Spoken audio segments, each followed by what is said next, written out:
সৰুৰে পৰা দেখি আহিছোঁ গৰাখহনীয়াৰ একো প্ৰতিৰোধ কৰা নাই চৰকাৰে আৰু এনেকৈ চলি আছে ভগৱানৰ ওপৰত বিশ্বাস কৰি আমি সকলোৱে বিশ্বাস কৰি পতা হৈছে এইটো আৰু আগলৈ এনেকৈ বিশ্বাস কৰি যাম আৰু চৰকাৰে যাতে আমাক চাই।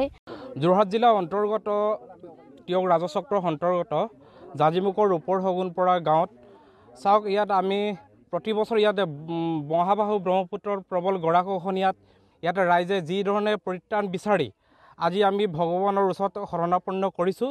কাৰণ চাওক আপোনালোকে ইয়াত নিশ্চিতভাৱে দেখিছে প্ৰতি বছৰ ইয়াত গৰাখহনীয়া হয়। গৰাখহনীয়াৰ ফলত কোনো ধৰণৰ চৰকাৰ ইয়াত মানে ব্যৱস্থা নকৰে, বৰঞ্চ ইয়াৰ পৰা বিভিন্ন ধৰণৰ আমি দাবী দাবাজ কৰোঁ, চৰকাৰক বিভিন্ন ধৰণৰ স্মাৰক পত্ৰ কৰোঁ, তথাপিতো চৰকাৰে ইয়াত গুৰুত্ব নিদিয়ে।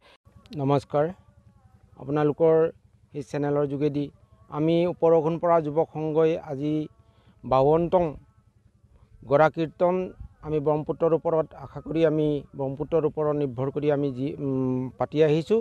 আজিও তেনেকৈ পাতি আহিছোঁ। বৰ্তমান বিজ্ঞান আৰু প্ৰযুক্তিবিদ্যাৰ যুগত পৃথিৱীখনে ষ্টেপ বাই ষ্টেপ শিখৰ পাই গ'লগৈ, তথাপিতো আমাৰ এই ব্ৰহ্মপুত্ৰৰ যিটো আগৰ 50 বছৰৰ আগৰ নীতি নিয়ম এইটো আমি পালন কৰি আছোঁ।